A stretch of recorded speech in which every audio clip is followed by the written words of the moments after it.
தேவனுடைய பணிவிடைக்காரன். இந்த நாளுடைய தலைப்பு தேவனுடைய பணிவிடைக்காரன். ஏசாயா புஸ்தகம் 61ஆம் அதிகாரம் 6வது வசனம். வாசிக்கிறவங்க எனக்கு உதவி செய்யுங்க. அவர்கிட்ட மைக்கு கொடுங்க. நீங்களோ கர்த்தரின் ஆசாரியர் என்று சொல்லப்படுவீர்கள்.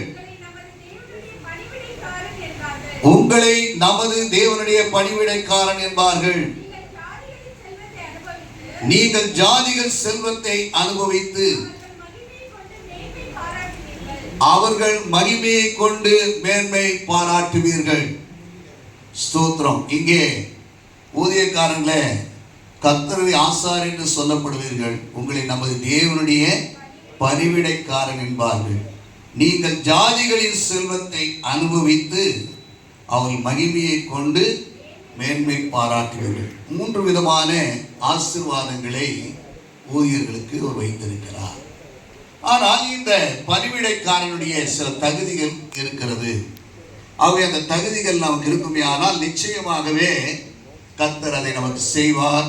கர்த்தருடைய ஸ்தோத்திரம், கர்த்தருடைய பசுநாமத்துக்கு ஸ்தோத்திரம். நீங்க உலகத்திலேயே ஒரு சிறந்த பதவி, சிறந்த பதவி என்னது? சிறந்த பதவி எது ஒருத்தருக்கு கொடுக்கப்படுமானால் அந்த பதவி என்னது? பணிவிடைக்கார். தேவனுடைய பணிவிடைக்கார். இங்க பார்க்கிறோம், மோசே சிறப்பு வாய்ந்தவர் தான். ஆனால் அவர் தேவனுடைய வீட்டில் எப்படி இருந்தாரா? உண்மை உள்ளவனாய் இருந்தார். அல்லேலூயா. இந்த உண்மை நம்முடைய வாழ்க்கையிலே காணப்பட வேண்டும். கர்த்தருக்கு ஸ்தோத்திரம். மோசேயுடைய வாழ்க்கையை சிறப்பு வாய்ந்ததாக கர்த்தர் மாற்றினார். அது எட்டவே முடியாத ஒரு சூரியனை போல. பழைய ஏற்பாட்டில் பார்க்கும்போது எத்தனையோ பரிசுத்தவான்கள் இருந்தாலும் மோசே அளவுக்கு பார்க்கும்போது இல்லை. அவர் ஒரு சூரியனாக கர்த்தர் வைத்திருந்தார். அல்லேலூயா. அந்த இடத்துக்கு யாராலையும் என்ன பண்ண முடியல? வரவே முடியல. காரணம் என்னவென்றால் அவனின் வீட்டில் எங்கும் 12:7 சொல்லுது, அவனின் வீட்டில் எங்கும் உண்மை உள்ளவன். அல்லேலூயா. ஒரு பணிவிடைக்காரனாய் இருப்பதற்கு முதல் தகுதி நாம் என்ன பண்ணணும்? உண்மையாக இருக்க வேண்டும். அல்லேலூயா. என்ன பண்ண? இந்த உண்மை எப்படி எல்லாம் உண்மையா இருக்கிறது? கர்த்தருக்கு ஸ்தோத்திரம். வீட்டில் உண்மையா இருக்கணும், வேலை ஸ்தலத்தில் உண்மையா இருக்கணும். ஸ்தோத்திரம். கர்த்தருக்கு மகிமை உண்டாகட்டும். ஊதியத்தில் உண்மையா இருக்கணும். எல்லா இடத்துல ஐக்கியத்திலையும் உண்மையா இருக்கணும். எல்லா இடத்துலையும் உண்மை உள்ள மனுஷன் பரிபூர்ண ஆசீர்வாதங்களை பெற்றுக்கொள்வார் என்று சொல்லப்படுகிறது. ஆனால் யோவான் சொல்றாரு, இயேசு சொல்றாரு, உண்மை உள்ளவன் யார் என்று அவர் சொல்றார். 7ஆம் அதிகாரம் 17-18 வாசிங்க. யோவான் 7:17-18. யோவான் 7ஆம் அதிகாரம் 17-18.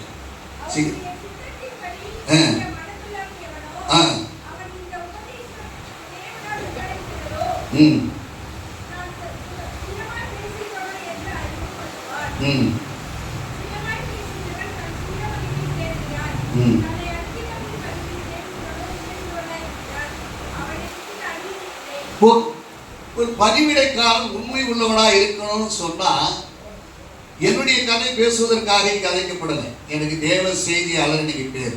இன்னைக்கு வந்து 1 மணி நேரத்துக்கு என்ன பேரு? தேவ செய்தியாளர். நான் இந்த செய்தி தான் கொண்டு வரணும், அவருடைய தேவ செய்தி தான் கொண்டு வரணும். என் செய்தியோ, என் வீட்டு செய்தியோ, உலக செய்தியோ, ஊர்கா செய்தியோ எதுவுமே நான் என்ன பண்ணக்கூடாது? கொண்டு வரக்கூடாது. அல்லேலூயா. நான் எந்த செய்தி தான் கேட்க எல்லாரும் வந்திருக்கிறீங்க? தேவ செய்தி கேட்க வந்திருக்கிறீங்க. அப்ப தேவ செய்தியாளர் அந்த பொறுப்பை நாம் உணர்ந்து கொள்ள வேண்டும். அல்லேலூயா. அந்த பொறுப்பை நாம் என்ன பண்ணணும்? உணர்ந்து கொள்ள வேண்டும். இங்க உட்கார்ந்துக்கிறதெல்லாம் டைம் பாஸ்க்காக வரல. எல்லாரும் வேலையை விட்டுட்டு, எல்லாம் நேரத்தை விட்டுட்டு கடந்து போகிறதுக்கு தான் எதையாவது ஒன்றை இங்கே பெற்றுக்கொள்ளணும்னு சொல்லி தான் வந்திருக்கிறாங்க. அல்லேலூயா. ஆக இந்த நாளிலே ஆண்டவர் சொல்றாரு, நான் சுயமா இந்த பூமிக்கு வந்தேன், ஆனால் என்னுடைய கருத்தை நான் சொல்வதற்காக வரவில்லை, நான் பிதாவுடைய கருத்தை சொல்ல வந்திருக்கிறேன். அல்லேலூயா. யாரெல்லாம் பிதாவுடைய கருத்தை சொன்னாரோ அவர் சொன்னதுனால அவன் தான் உண்மை சுயமாய் பேசுகிறவன். அப்போ 3 விதமான செய்திகள் இந்த உலகத்தில் உலாவி வருகிறது. தேவனால கொடுக்கப்படுகிற செய்தி, பிசாசினால கொடுக்கப்படுகிற செய்தி, தன்னுடைய சுயத்தினால கொடுக்கப்படுகிற செய்தி. அல்லேலூயா. இந்த 3ம் ஒரு ஊழியக்காரன் மூலமாய் அது வரும். கர்த்தருக்கு ஸ்தோத்திரம். அதுல எந்த ஒரு வருதுன்னு சொல்லி அறிந்து கொள்ளக்கூடிய ஞானம் நமக்கு பெற்றுக்கொள்ளணும். அல்லேலூயா. இன்றைக்கு நாம் பார்க்கக்கூடிய விஷயம் உண்மை உள்ளவன். அவை சுயமாய் பேசக்கூடாது. அப்போ நம்முடைய சுயத்துக்கு இங்க வேலையே இல்லை அப்படின்னா யாருடைய வேலை தான் செய்யணும்? சுயத்துக்கு இங்க என்ன இல்லை? என் படிப்பு, நான் படித்த படிப்படி அறிவில் சொல்ல முடியாது. நான் குடும்பத்திலிருந்து வந்துட்டேன். நான் எந்த குடும்பத்திலிருந்து வந்தனோ அந்த ஜாதி அறிவு இங்கே தேவையில்லை. அல்லேலூயா. என்னுடைய கல்ச்சர், என்னுடைய இது எதுவுமே இங்கே தேவை கிடையாது. ஆனால் ஒரே ஒரு தேவை, எதற்காக நாம் அழைக்கப்பட்டிருக்கிறோம்? அவரை பற்றி விளம்பரப்படுத்துவதற்காக தேவன் நம்மை அழைத்திருக்கிறார். நாம் தேவனுடைய விளம்பரதாரர், நம்முடைய விளம்பரதாரன் இயேசு. அல்லேலூயா. யாரெல்லாம் தேவனை விளம்பரப்படுத்துகிறார்களோ அவர்களை தேவன் விளம்பரப்படுத்துவார். அல்லேலூயா. நீங்க யாரும் விளம்பரப்படுத்தணும், என்னை இவங்க விளம்பரப்படுத்தணும் அவசியம் இல்லை. அவரே நம்ம என்ன பண்ணுவாராம்? விளம்பரப்படுத்துவார். நீங்கள் அவரை விளம்பரப்படுத்துவீர்களானா? ஒரு நகை கடை விளம்பரம் பார்க்கிறோம், அதுல நிறைய நடிகர் நடிக்கிறாங்க. அவங்கள பத்தி அவங்க பேசுறது இல்லை, அந்த நகையை பத்தி தான் பேசிட்டு போயிட்டே இருக்கிறாங்க. அல்லேலூயா. நாம கூட நம்மை பத்தி பேசுவதற்கான தேவன் நம்மை அழைக்கவில்லை. நம்முடைய காரியத்தை பற்றி, நான் வெளிநாடு போன காரியத்தை குறித்தோ என்னுடைய சுயமான காரியத்தை பற்றி பேசுவதற்கான இந்த இடம் இல்லை. நாம் யாரை பற்றி தான் பேச வேண்டும்? அவரை பற்றி பேசுவதுதான் உண்மை. அல்லேலூயா. நம்முடைய நேரங்கள், செய்தியான நேரத்தில் நாம் யாரை பற்றி அதிகமாய் பேசுகிறோம் என்பதை நாம் தெரிந்து கொள்ள வேண்டும். அல்லேலூயா. நமக்கு கொடுக்கப்படுகிற அந்த ஒரு மணி நேரத்தை நாம் தேவனுக்காக பயன்படுத்துகிறோமா, அவருடைய காரியத்தை சொல்லுகிறோமா என்பதிலே நாம் ஊழியர்களாகிய நாம் கவனம் செலுத்த வேண்டும். அல்லேலூயா. சில நேரங்கள் ஆராதனை பண்ணியிருப்பாங்க, திரும்பமா இவர் ஒரு ஆராதனை பண்ணுவார், திரும்ப ஒரு சாட்சி சொல்லுவார். அல்லேலூயா. திரும்பமாக ஒரு பாட்டு பாடுங்கள்வார். அல்லேலூயா. இப்போது 45 நிமிடம் முடிந்து விட்டது, இப்போது 15 நிமிடம் இருக்கிறது, இப்போது வேதத்துக்கு திரும்புவோமாக அப்படின்னு சொல்லுவாங்க. இப்போது யாருக்கு திரும்புவோமாக? 15 நிமிஷம் யாருக்கு திரும்புவோம்? இப்பதான் 15 நிமிஷத்துக்கு போவோம்னு சொல்லுவாங்க. அப்போ 3/4 மணி நேரம் அவர் வேஸ்ட் பண்ணிட்டேன். அதுக்கு முன்னால் நடந்ததெல்லாம் பாட்டு இல்லையா? அதுக்கு முன்னால் நடந்ததெல்லாம் ஆராதனை இல்லையா? அதுக்கு முன்னால் நடந்ததெல்லாம் என்ன தேவ வச்சிருக்க காரியம் இல்லையா? அப்போ மற்றதெல்லாம் தேவனை மகிமைப்படுத்த தான் இருந்தாங்க. ஆனால் உன்னை அழைத்த வேலை என்னவோ அந்த வேலை செய்வதற்காக உன்னை அழைத்திருக்கிறார். அல்லேலூயா. இன்னைக்கு தேவ செய்தி கொடுக்கப்பட வேண்டும் என்றால் இந்த தேவ செய்தி தான் நான் கொடுக்க வேண்டும். இதுதான், இதற்கு பெயர் தான் உண்மை என்று ஆண்டவர் சொல்லுகிறார். சுயமாய் பேசுகிறவன் சுய மகிமையை தேட்டு. சுயமாய் பேசுகிறவன் என்னது? சுய மகிமைப்படுத்த. அப்படி பேசுகிறதுனால எந்த கூட்டமும் ரட்சிக்கப்படாது. சொல்றோம், 1000 பேர் கூடினாங்க, 1,00,000 பேர் கூடினாங்க, ஆபரேஷன் சக்சஸ், ஆல் க்ளோஸ், பணம் க்ளோஸ் ஆயிடுச்சு, ஆனா ரட்சிப்பு இல்லை. ஆனால் பேதுரு பிரசங்கித்த போது அவள் இருதயத்தில் குத்தப்பட்டவர்களாகி நாங்கள் என்ன செய்ய வேண்டும்? உங்களுடைய பிரசங்கத்தை கேட்ட பிறகு ஜனங்க சொல்லணும், நாங்க என்ன செய்யணும் அடுத்தது அப்படின்னு சொல்லணும். அதுதான் ஆவியானவர் உங்களை கொண்டு நடத்துகிற கிரியை. அல்லேலூயா. அப்படி இல்லாவிட்டால் நம்மை நாமே பரிசோதித்துக் கொள்ள வேண்டியது மிக அவசியம். அல்லேலூயா. உண்மை. கர்த்தருக்கு ஸ்தோத்திரம். இந்த உண்மையான காரியத்துக்குள்ள முதல் தகுதி. இரண்டாவது தகுதி பார்ப்போம். மார்க்கு புஸ்தகம் 10ஆம் அதிகாரம் 42 45 வரைக்கும் சீக்கிரம் வாசிக்கலாம். மார்க்கு 10ஆம் அதிகாரம் 42 45. மார்க்கு புஸ்தகம் 10ஆம் அதிகாரம் 42 45.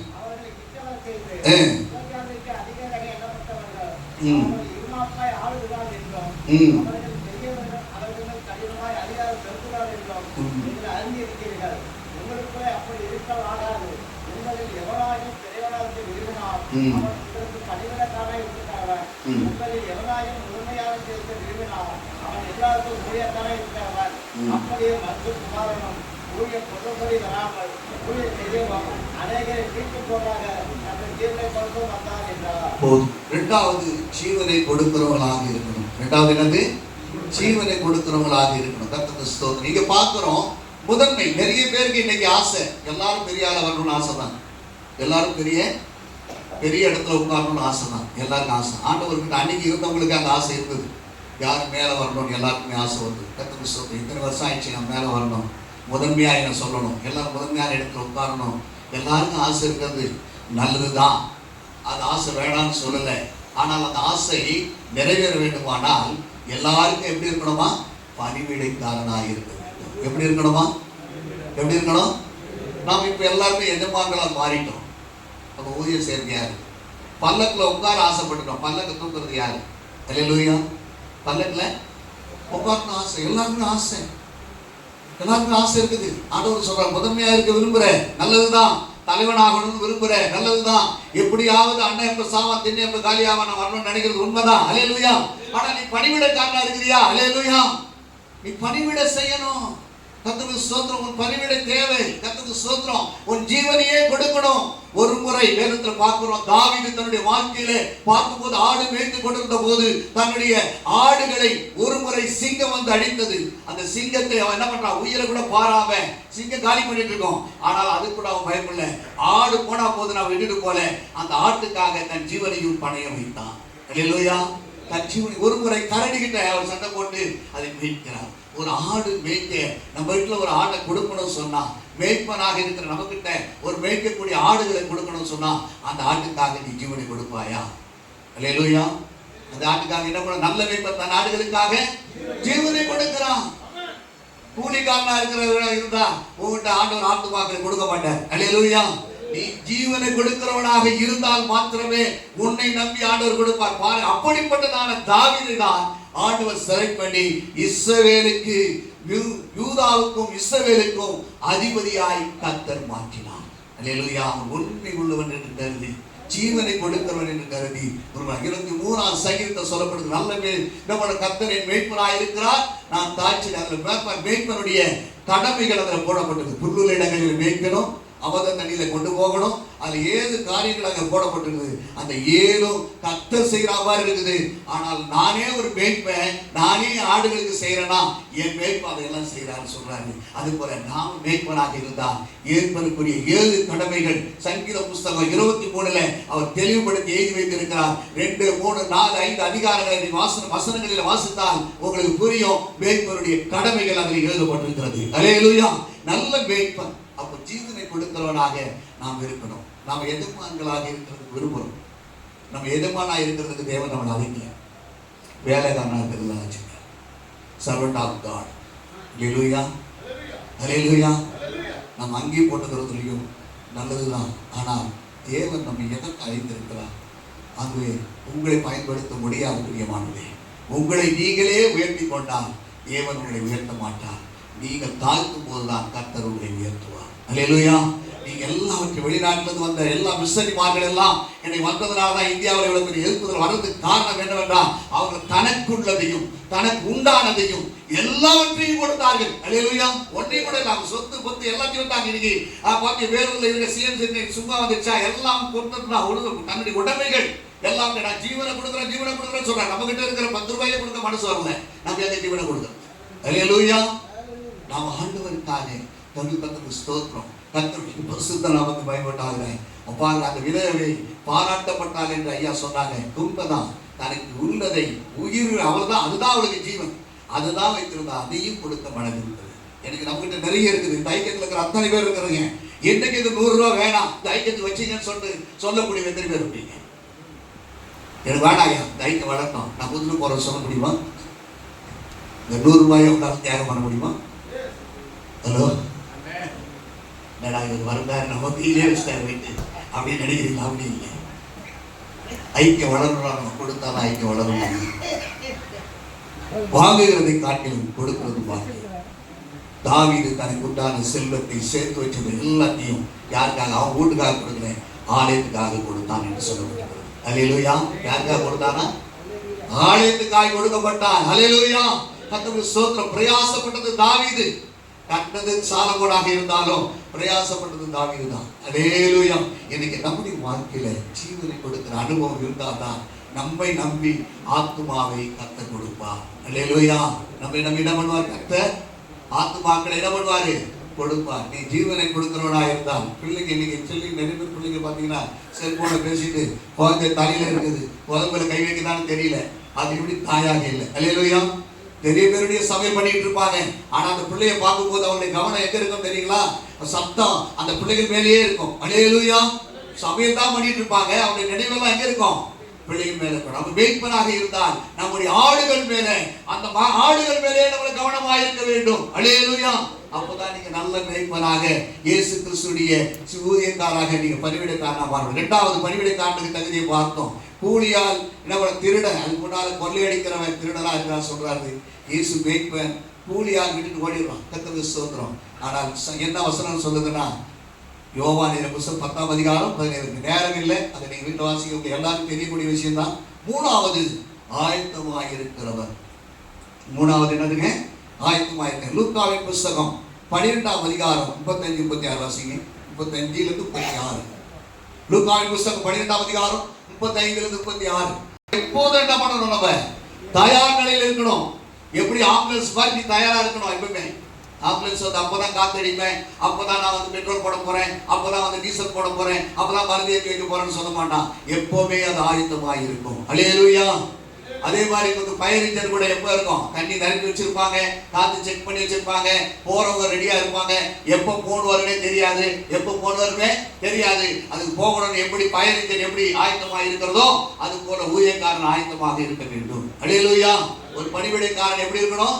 ஆயத்தமா இருக்கணும். எமர்ஜென்சி வார்டு கர்த்தருக்கு ஸ்தோத்திரம் 24/7 போட்டா போறாது. அங்க போன உடனே அவனுக்கு என்ன பண்ண ட்ரீட்மெண்ட் அவன் கொடுக்க வேண்டும். அல்லேலூயா.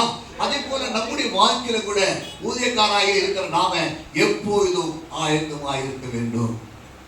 மிலிட்டரி மேன் எப்பவுமே சண்டை வரும்னு எப்பவும் தெரியாது, ஆனால் அவ்வளவு ஆயத்தமா இருக்கிறாங்க. அல்லேலூயா.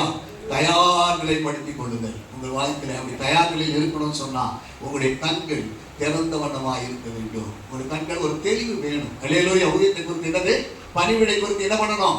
ஒரு தெளிவு வேணும். நாம் யாரால் அழைக்கப்பட்டிருக்கிறோம், யாருடைய வேலை செய்து கொண்டிருக்கிறோம், அந்த வேலை செய்தால் அவர் பிரியப்படுவாரா பிரியப்பட மாட்டாரா என்பதை நாம் என்ன பண்ணணும்? ஒரு தெளிந்த மனநிலையை உடையவர்களாய் நாம் காணப்பட வேண்டும். அல்லேலூயா. பன்னிமேய் குருடன் பார்வை இழந்ததனால அவன் பிச்சை எடுத்து கொண்டிருந்தான். பார்வை அடைந்த பிறகு அவன் பிச்சை எடுக்கல. ஊழியக்காரன் பிச்சைக்காரனாக இருக்கக்கூடாது. என்ன வரக்கூடாது? பிச்சைக்காரனா என்ன பண்ணக்கூடாது? இருக்கக்கூடாது. பன்னிமேய் குருடன் பார்வை அடைஞ்ச பிறகு அவன் பிச்சை எடுத்தான் சொல்லப்பட்டிருக்கிறதா? நாம் ரட்சிக்கப்பட்ட பிறகு, ரட்சிக்கப்படுவதற்கு முன்பு நாம் பிச்சைக்காரனா இருந்திருக்கலாம். ஆனால் ரட்சிக்கப்பட்ட பிறகு நாம் பிச்சைக்காரன் எடுக்கக்கூடாது. பிச்சைக்கார வேஷம், பிச்சைக்கார வஸ்திரம், பிச்சைக்காரமான வார்த்தைகள், பிச்சைக்காரன் பேசுற வார்த்தைகள் எல்லாவற்றையும் நாம் பேசுவோம். அது ஊழியம் செய்கிற பணிவிடைக்காரனுக்கு அது அழகு அல்ல. அல்லேலூயா. தேவன் நம்மை பிச்சை எடுப்பதற்காக தேவன் அழைக்கல, நம்மை கோட்டீஸ்வரனா இருக்கிறது தான் தேவன் அழைத்திருக்கிறார். அல்லேலூயா. ஏனென்றால் நம்மை அழைத்தவர் கோட்டீஸ்வரர். நம்மை அழைத்தவர் யாருங்க? கோட்டீஸ்வரர். அவருடைய பணிவிடைக்காரன் எப்படி இருப்பா? கோட்டீஸ்வரன் தான் இருப்பான். அல்லேலூயா. அது அந்த மனநிலையில பார்க்கும்போது பூர்வ பன்னிமேய் குருடன் அவர் பின்னாலே போனானா? கர்த்தருக்கு ஸ்தோத்திரம். அவர் பின்னாலே போனான்னு சொன்னா பின்னாலே ஓடுதல்ல, அவர் எப்படி நடந்தாரோ, அவர் எப்படி பேசினாரோ, அவர் எப்படி வாழ்ந்தாரோ, எப்படி நடந்தாரோ, எப்படி ஊழியம் செஞ்சாரோ, எப்படி இருந்தது, அவர் பின்னாலே பின்பற்றி போதல் ஃபாலோயர்ஸ், அவர் போல வாழ்கிறது. அல்லேலூயா. கர்த்தருக்கு ஸ்தோத்திரம் உண்டாகட்டும். இந்த ஆயத்தம் ஒவ்வொரு ஊழியக்காரருக்கும் தேவை. அல்லேலூயா. இரண்டாவது பணவை பார்க்கும் மனக்கண்கள் திறக்கப்பட்ட அனுபவம். மனக்கண்கள் திறக்கப்பட்ட பிரகாசம் உள்ள மனக்கண்கள் நமக்கு வேணும். பிரகாசம் உள்ள மனக்கண். லீதியாருடைய மனக்கண்ணை கர்த்தர் திறந்தார் என்று சொல்லப்பட்டது. 2 கொரிந்தியர் 4:4 சொல்லப்படும் பிரபஞ்ச தேவனானவர் மனக்கண்ணை குருடாகி வைத்திருக்கிறான். நாம் எல்லாம் ரட்சிக்கப்பட்டுட்டோம். இப்போ நாம் யாரும் பிசாசை போய் மத்தோட நாம் விட்டுட்டு வந்த தெய்வத்தை வணங்குவோமா? வணங்க மாட்டோம். நாம் தெளிவு அடைஞ்சிட்டோம். அல்லேலூயா. மனம் தெளிவு அடைந்து விட்டோம். இந்த விஷயத்துல நாம் எப்படி இருக்கிறோம்? எவ்வளவு கோடி ரூபாய் கொடுத்தா கூட நாம் என்ன பண்ண மாட்டோம்? வணங்குவோமா? சொல்லுங்களேன். வணங்குவோமா? நம் மனநிலை தெரிஞ்சிச்சு. கர்த்தருக்கு ஸ்தோத்திரம். மனக்கண் தெளிவாயிடுச்சு. மூன்றாவது கண்கள் நமக்கு தேவை. ஆவியின் கண்கள் நமக்கு தேவை. இந்த ஆவியின் கண்கள் என்னன்னா தரிசனம். அல்லேலூயா. சொப்பனம். தீர்க்கதரிசனம் இல்லாத இடத்தில் மக்கள் சீர்கெட்டு போவார்கள். மக்கள் என்ன பண்ணுவாங்க? சீர்கெட்டு. யோசேப்புடைய வாழ்க்கையில அவருடைய கண்கள் வேலை செய்தது. தரிசனம் பார்க்கிற கண்கள் வேலை செய்தது. பாத்தீங்கன்னா உயர்த்தப்பட்டான். கர்த்தருக்கு ஸ்தோத்திரம். தானியேலுடைய வாழ்க்கையில தரிசனங்கள் வேலை செய்தது, உயர்த்தப்பட்டான். சாமுவேலுடைய வாழ்க்கையில தரிசனம் இருந்தது, உயர்த்தப்பட்டான். கர்த்தருக்கு ஸ்தோத்திரம். பாவம் செய்வதற்கு முன்னால ஆதாமுடைய கண்கள் தெளிவாக இருந்தன. சரீர கண்கள், ஆத்மாவுடைய கண்கள், ஆவியின் கண்கள். இயேசு வர்றதுக்கு போறதெல்லாம் அவருக்கு தெரிஞ்சது. இன்னைக்கு நமக்கு அப்படி தெரியுதா? கர்த்தருக்கு ஸ்தோத்திரம். ஏதாவது பின்னால் நடக்க போறது நமக்கு தெரியுதா? வந்தவரை குறித்து ஏதாவது வெளிச்சம் தெரியுதா? பேதுரு கிட்ட வரும்போது அவனுடைய காரியத்தை எல்லாத்தையும் அவர் கொண்டு போட்டு வைக்கிறார். என்ன சொல்றாரு? நீங்க வஞ்சிக்கலாமா? நீங்க வஞ்சிக்கலாமா தேவனுடைய பணத்தை அப்படின்னு சொன்னாரு. ஏன்னா அந்த தரிசனம் இருந்தது. அந்த தரிசனம் பார்க்கிற கண்கள் நமக்கு வேணும்.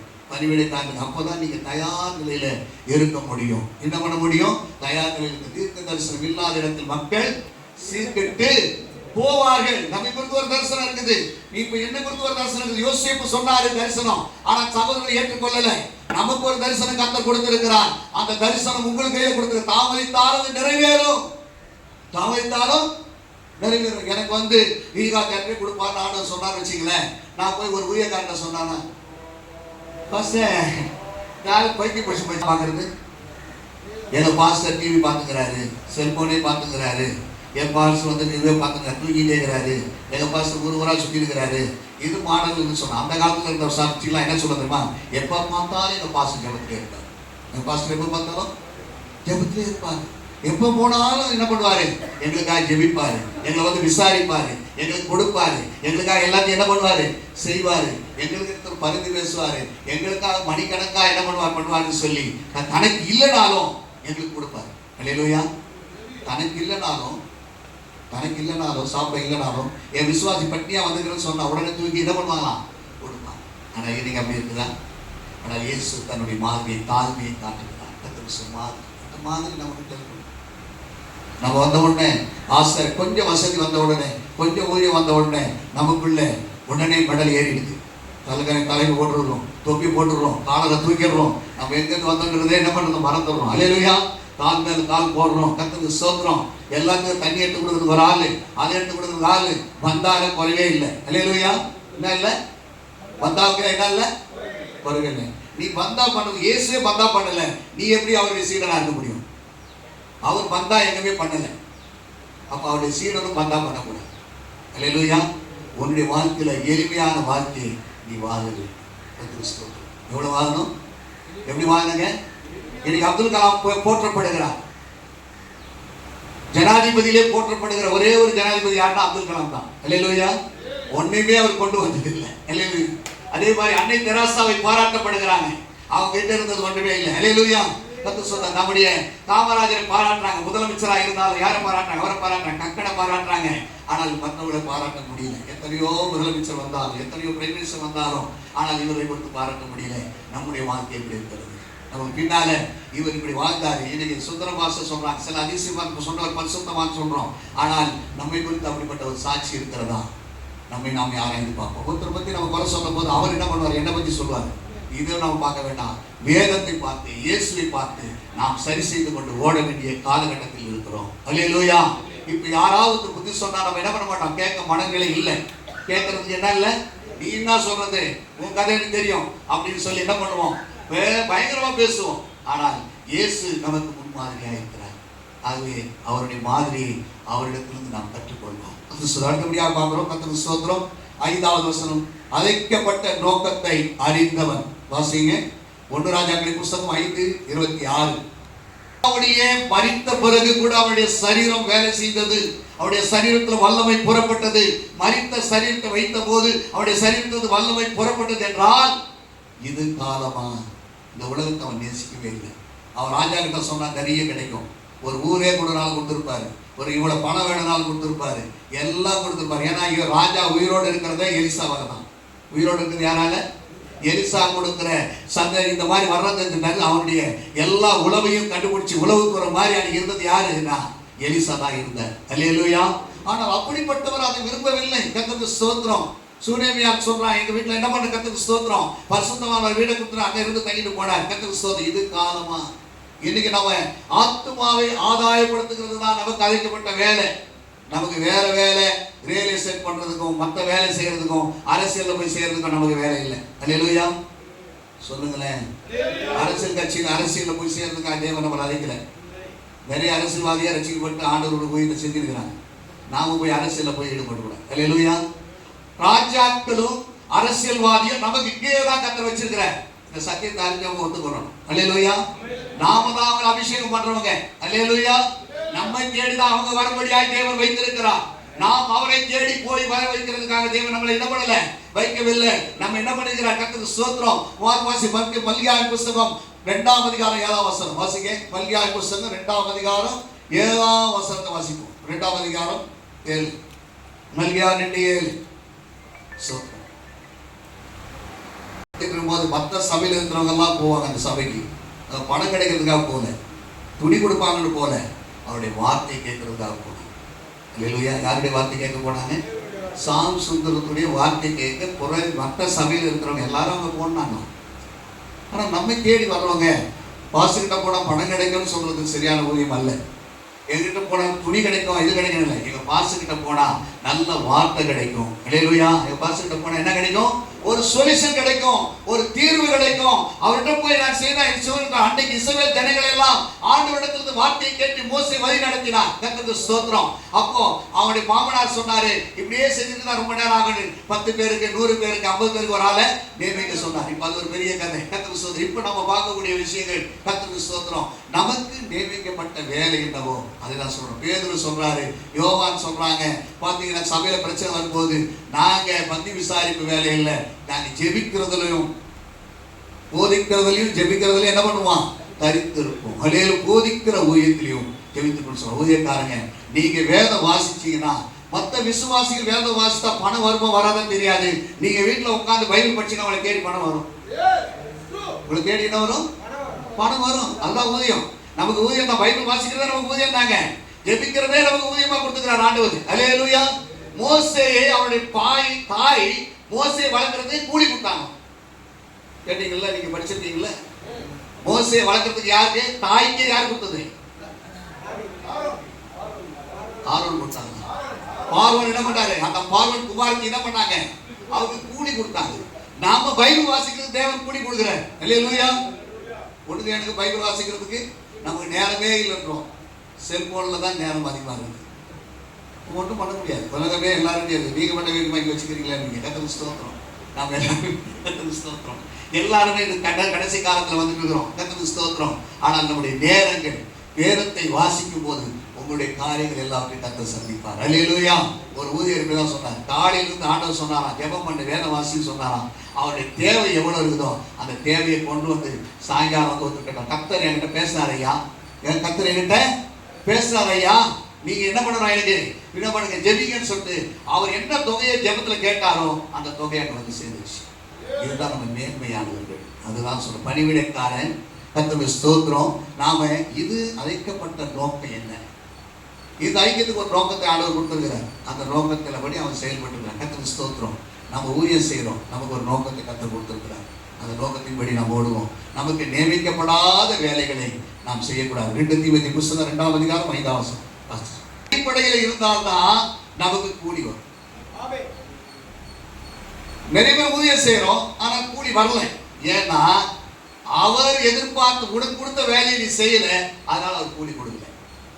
நீ அவர் கொடுத்த வேலையை என்ன பண்ண, ஊழியத்தை செய்யல, அதனால அவர் என்ன பண்ணல, உனக்கு கூலியை கொடுக்கல. கர்த்தருக்கு சொல்ற ஆண்டவர் பைபிள்ல சொல்லி பழைய ஏற்பாடுல வேலை செய்கிறவனுக்கு சூரியன் அஸ்தமிக்கிறதுக்குள்ள அவனுடைய கூலியை கொடுத்தாக வேண்டும். என்ன வேணும்? அப்படி சொன்னவர் ஆண்டவர். ஆனால் அவருடைய வேலை செய்யற நமக்கு அநீதி செய்வாரா? அப்ப நம்ம செஞ்ச வேலை அவருக்கு அங்கீகரிக்கப்பட்டிருக்குதா? அவர் ஏற்றுக்கொண்டாரா? அவர் ஏற்றுக்கொண்டார் அதிகமாக இருக்கும். நம்ம வீட்டில் கூட கார்பெண்டர் வேலை செய்யறாரு, கொத்தனார் வேலை செய்யறாங்க, பெயிண்டர் வேலை செய்யறாங்க. நமக்கு அது பிடிச்சி போச்சுன்னா என்ன பண்ண தெரியுமா? அவன் கேட்கறத விட அதிகமாக கொடுப்போம். அவன் சரியா செய்யலைன்னா என்ன பண்ணுவோம்? அவனை திட்டி திட்டி திட்டி இன்னைக்கு வா நாளைக்கு வான்னு சொல்லி 2 மாசம் இழுத்தடிப்போம். ஏன்னா அது பிடிக்கல அந்த வேலை. இது மாதிரி தான் ஆண்டவர் கூட நம்ம செய்யற வேலை அவர் பிடிக்கல, அதை தான் இழுத்தடிக்கிறார். ஹலோ, அப்படி வேலை என்னது? இழுத்தடிக்கிறார். அதனால தான் வரல, வரும். ஆனா இழுத்தடிக்கிற வேலை என்ன? சரியா செய்கிறாய், அதை சரியாய் செய். நீ ஊழியம் செய்யற, அந்த ஊழியத்தை என்ன பண்ணு?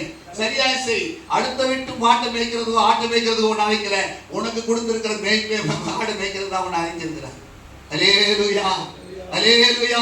கர்த்தருக்கு ஸ்தோத்திரம். அவன் நீங்க அதுல கரெக்ட் பண்ணும்போது கர்த்தர் நிச்சயமாகவே கர்த்தர் என்ன பண்ணுவாரு? மல்யுத்தம் செய்தால் சட்டத்தின்படி அதை செய்ய வேண்டும். ஆகவே கர்த்தருக்கு மகிமை உண்டாகட்டும். இந்த நாளில் நான் பார்க்க கர்த்தருக்கு ஸ்தோத்திரம் உண்டாகட்டும். வாசிக்கலாம். 1 கொரிந்தியர் புத்தகம் 7ஆம் அதிகாரம் 23, 24 வாசிக்கலாம். 1 கொரிந்தியர் புத்தகம் 7ஆம் அதிகாரம் 23, 24. 1 கொரிந்தியர் 7ஆம் அதிகாரம் 23, 24. நீங்கள் கிரயத்துக்கு கொல்லப்பட்டீர்கள், மனுஷனுக்கு அடிமையாகாதீங்க. சகோதரரே, அவனவன்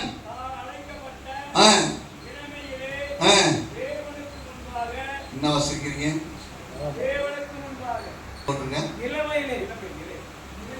நிலைமையிலே இளமைன்னு கேட்டுச்சு எனக்கு காதுல. நிலைமையிலே சொல்லி வாசிங்க. உங்களுக்கு என்ன வேலை கொடுத்துருக்கோ அதுல கரெக்டா என்ன பண்ணுங்க. சரி, இவருக்கு வந்து வாசிங்க. இதுல அவர் கவனமா இருக்கணும். தூண்டிக்காரனுடைய கண் தக்கையின் மேலே, துணிக்காரனுடைய கண்ணு. பாஸ்டர் நீங்க பேசுற மெசேஜை கேட்டு அந்த பாஸ்டர்னா அது சரியா வரலன்னா நம்ம அவரை கேட்போம். ஏன்னா அவர் அதை கவனிச்சிருக்கிறோம். அல்லேலூயா. இப்போ நான் மெசேஜ் நான் உங்களையே பார்த்துக்கிறேன்னு சொன்னா நான் வந்திருக்கிற வேலை இதுல கவனம் நான் செலுத்தணும். அல்லேலூயா. நான் எங்க பண்ணணும்? இங்கே கவனம் செலுத்தணும். அல்லேலூயா. வண்டி ஓட்டும் போது வண்டியில கவனம் செலுத்தணும். அவங்க எதை போயிட்டு இருக்கிறோமோ அந்த வேலையை செய்யும்போது அந்த வேலையில என்ன பண்ணணும்? கவனமா இருக்கும். மற்ற வேலைக்கு நாம் என்ன பண்ணக்கூடாது? இடம் கொடுக்க கூடாது. அல்லேலூயா. உங்களுக்கு அதை நிலைப்பிலே நிலைத்திருக்கிறது. அடுத்து 6வது பார்க்க போற. சீக்கிரம் நேரம் இல்லை, நான் சீக்கிரமா முடிக்கணும். யாத்திராகமம் புத்தகம் 33:11 வாசிங்க. சீக்கிரம் வாசம். 1 ராஜாக்கள் 19:21 வாசிங்க. இன்னைக்கு நிறைய விசுவாசிகள் வளர்ந்து வர ஊழியர்கள் கொஞ்சம் பாட தெரிஞ்சா, கொஞ்சம் ஜெபிக்க தெரிஞ்சா, 2 மெசேஜ் கொடுக்க தெரிஞ்சா உடனே நமக்கு எதிரே ஒரு கடை போட்டுருவாங்க. டீ கடை போடுற மாதிரி என்ன பண்றாங்க? நாம கூட விசிட் கார்டு வச்சுக்க மாட்டோம். அவங்க சூப்பரா விசிட் கார்டு வச்சிருப்பாங்க. என்ன பண்ணிப்பாங்க? சொல்லுங்களேன். என்ன பண்ணிப்பாங்க? கர்த்தருக்கு ஸ்தோத்திரம். காத்திருக்கிறது. அப்போ எப்படி ஆசீர்வாதம் சொன்னா, உங்களை வழி நடத்துகிற ஊழியக்காரன் உன்னை அபிஷேகம் பண்ணி நீ அனுப்புனா நீ ஆசீர்வாதமா இருப்ப. அல்லேலூயா. அந்த ஊழியம் உடையாது. ஆனால் நீ அவரை விட்டுட்டு போய் நீ தனியா ஊழியம் செய்யறன்னு சொன்னா அந்த ஊழியம் வளரும். 100கணக்கான ஜனங்க வருவாங்க, 1000கணக்கான ஜனங்க வருவாங்க. ஒரு நாள் நெல்லிக்காய் மூட்டை மாதிரி செஞ்சு போயிடும். சபை துண்டு துண்டா உடையும். ஏன் தெரியுமா? நீ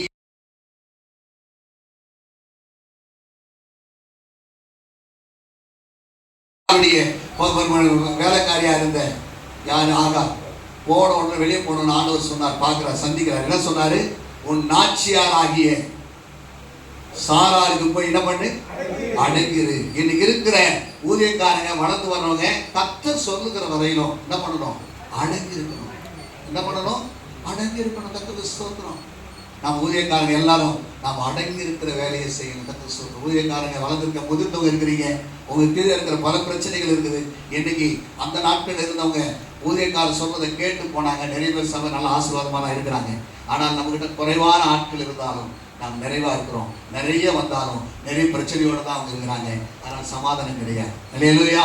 ஆனால் இங்க பாருங்க, ஏலியா யோசுவா என்ன பண்ணும்போது மோசே அடைகிறதுனால ஆண்டவரே அவனுக்கு ரெக்கமெண்ட் பண்றாரு. மோசே சொல்றார், மோசே நீ போனது போதும், கானான் பயணத்துக்கு நீ வந்து நடத்த வேண்டிய கட்டளை பெற்றவர் யாருங்க? மோசே தான். ஆனால் யாருக்கு போயிடுச்சு அந்த கட்டளை?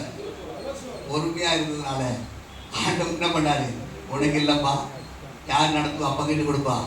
யோசுவாவுக்கு கொடுத்தார். கர்த்தர் அடங்கி இருக்கிறவன் ஆசீர்வாதத்தை பெற்றுக் கொள்வான்.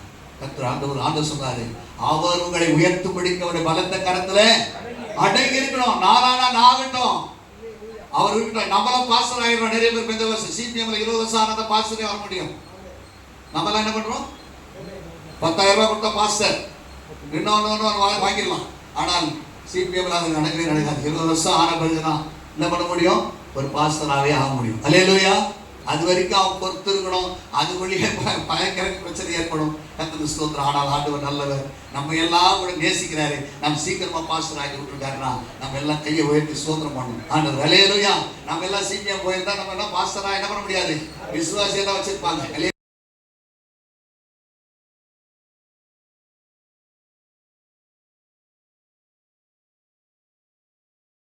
தெரியுது 3 கண்ணு வேலை செய்யுது. எலியா எடுக்க போறான்னு அவருக்கு நல்லா தெரியுது. கர்த்தருக்கு ஸ்தோத்திரம். அல்லேலூயா. இருந்தாலும் 3 கண்ணு எனக்கு தெரிஞ்சிச்சு, இனிமேல் எலியா எனக்கு தேவையில்லைன்னு சொன்னவர் போல. ஆனா எலியா பின்னாலே போறார். சால்வை விழுந்தது. அவன் மேல அந்த அபிஷேகம் வந்து பிரியமானது. அவை தலைமைக்கு யாரெல்லாம் அடங்கி இருக்கிறார்களோ அவர்களும் தலைவர்களாக மாற்றப்படுவார்கள். வெறும் தலைவர்களாக மாற்றப்படுவார்கள்.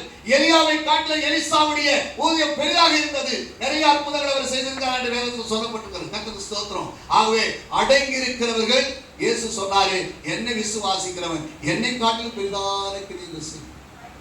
இயேசு பேசுற இடத்துல பாத்தீங்கன்னா லட்சக்கணக்கான ஜனங்க இருந்தாலும் சொல்ல முடியாது. ஆனா இன்னைக்கு இருக்கிற நிறைய ஊழியர்கள் லட்சக்கணக்கான கூட்டத்தில் பேசுறாங்க. அல்லேலூயா. ஆண்டவர் சொன்ன வார்த்தை நிறைவேறுதா இல்லையா? அவர் விசுவாசிக்கிறவன் பெரிதான கிரியை. இதனால்தான் இயேசு எனக்கு ரொம்ப பிடிக்கும். ஏன் தெரியுமா? இன்னைக்கு எல்லாரும் நம்மளை லீடர் ஆக்கிறதுக்கு யாரும் தயாரா இல்லை. இல்லையா? என்னை விட நீங்க கம்மியாயிரு, கீழே இரு அப்படின்னு சொல்றதுக்கு தான் ஆள் இருக்குது. பட்டம் தட்டி வைக்கிறதுக்கு தான் ஆள் இருக்குது. நம்ம உயர்த்தி பார்க்கறதுக்கு ஆள் இல்லை. ஒரே ஒரு தேவன் மாத்திரம் தான், நம்ம அழைத்த தேவன் மாத்திரம் தான் நம்மை உயர்த்தி அழகு பார்க்க விரும்புகிறார். நம்மை தலைவராக மாற்றி பார்க்க வருகிறார், மா தலைவராக மாற்ற விரும்புகிறார். அப்படிப்பட்ட வல்லமையான தேவன் நம்முடைய தேவன். அந்த தேவன், அந்த வசனம் தான் என்னை ஊழியர்கள் மத்தியில் பேச வைக்கிறதுக்கு ஒரு காரணமாக இருக்கிறது. கர்த்தருக்கு ஸ்தோத்திரம். என்னை காட்டிலும் பின்னாலே யோவான் 14 இது பண்ணணும், எப்படி நடத்தணும், எப்போ அவங்களுக்கு கோவப்படணும், எப்போ அவங்களை இது பண்ணணும் சொல்லி தெரிஞ்சுக்கணும். ஒரு மனிதன் மேற்படுக்க நம்ம ஆண்டவருக்கு எது பிடிக்கும் பிடிக்காதுன்னு தெரியணும். பிடிக்காததை செஞ்சு வச்சு அவர் பிடிக்க மாட்டார். அவருக்கு எது பிடிக்கும்னு தெரியும். கர்த்தருக்கு பிரியமானது என்னதென்று சோதித்து பாருங்கள். கர்த்தர் சொல்றாரு, நான் பிதாவுக்கு பிரியமானதை செய்கிறபடினால் அவர் என்னை தனியே இருக்க விடவில்லை. அல்லேலூயா. கர்த்தருக்கு ஸ்தோத்திரம். யோவான் 8ஆம் அதிகாரத்தில் சொன்னார், இயேசு சொல்றாரு, என்னை அனுப்பின என் கூடவே இருக்கிறார். அல்லேலூயா. அவருக்கு பிரியமானதை நான் செய்கிறபடியா என்னை தனியே விட்டு. வேதம் உள்ளவன் எங்க டெத்துக்கு போனா என்ன பாட்டு பாடணும், டெத்துக்கு போனா என்ன பாட்டு பாடணும், என்னதான் பேசணும்ன்றத முதல்ல நமக்கு அந்த அறிவு நமக்கு வேணும். அல்லேலூயா. ஆண்கள் இடத்துல எதை பேசணும், பெண்கள் இடத்துல எதை பேசணும், சின்ன குழந்தைகிட்ட என்ன பேசணும், வாலிபர் மத்தியில் என்ன பேசணும், வாலிப பெண்கிட்ட எப்படி பேசணும், குடும்பத்தில் இருக்கிறவங்க என்ன பேசணும், வயசானவங்க என்ன பேசணும்ன்றத நம்ம என்ன பண்ணணும் தெரியணும். ஆண்களுடைய ஆத்மாவுடைய வித்தியாசம் வேற. ஆண்கள்கிட்ட பேசுற மாதிரி பெண்கள்கிட்ட பேசுனீங்கன்னா சீக்கிரம் ஓய்வு கூட்டிட்டு போடுவாங்க. அதனால அவங்க கிட்ட பேச வேண்டிய விதமா பேசணும். அல்லேலூயா. இந்த ஞானத்தை நாம் கற்றுக்கொள்ளணும். அல்லேலூயா. இந்த ஞானம் வேறு இருக்கணும். கர்த்தருக்கு ஸ்தோத்திரம். டெத்துல போய் என்ன பாட்டு பாடணும், கல்யாணத்துல என்ன பாட்டு பாடணும், கர்த்தருக்கு ஸ்தோத்திரம். நம்முடைய ஊழியர்கள் என்ன பாடணும், ஸ்தோத்திரம். கர்த்தருக்கு இன்னும் சொல்றாங்கிறத நம்ம கவனிக்கணும். 2 நிமிஷம் தான் இருக்குதுங்க. அதுபோல நான் பாட்டு ஜெபம் பண்ணுங்கன்னா பாட்டு பாடிட்டு நேரத்தை வேஸ்ட் பண்ணிடக்கூடாது. நம்ம நேரத்தோட முடிக்கிறதுக்கு சில உரிமைகள். ஏன் பெந்தகோஸ்து சபையை மொத்த சபையாரு சிஎஸ்ஐ மொத்தம் மதிக்கிறதுலாம் அவன் ஆர்டர் பிரகாரம் செய்யலாம்.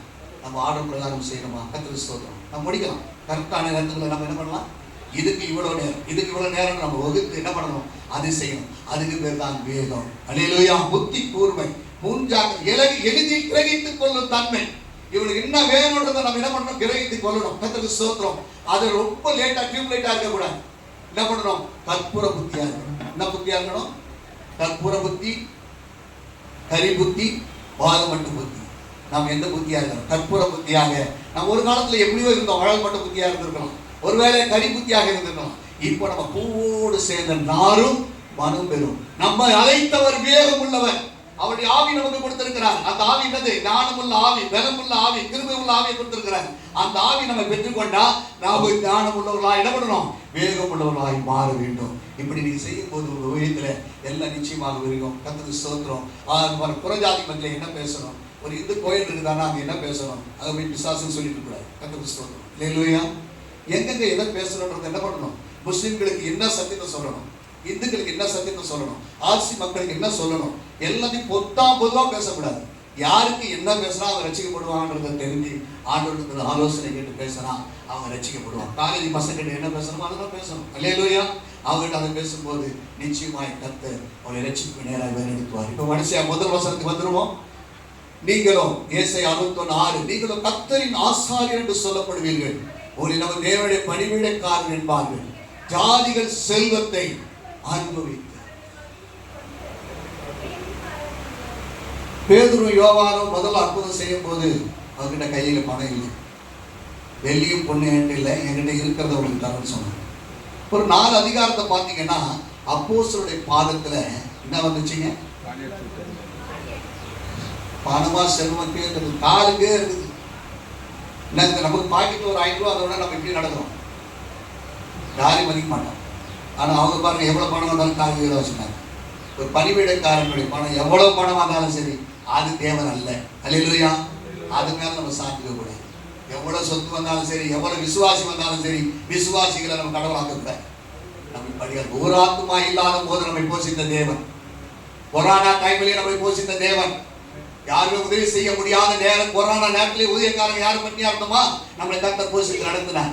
நம்முடைய நம்பிக்கை அவராக இருக்க வேண்டும். அப்ப அந்த ஜாதிகளின் செல்வம் உங்களை தேடி வருமா, அனுபவிப்பீங்களா, அவருடைய மகிமையை போட்டு உங்களுக்கு மேன்மையா வைக்கிறது தான் தேவன் அழைத்திருக்கிறார். சோத்ரம். உனக்கு உன்னுடைய தலைமைக்கு என்ன பண்ணணும், கட்டுப்படணும். 7வது வேகம் உள்ளவனாயிருக்கணும். இப்படி இருந்தீங்கன்னா சரியான பணிவிடைக்காரராக இருப்பீங்க. ஆண்டவர் உங்களை ஆசீர்வதித்து உங்களை உயர்த்துவார். God bless you.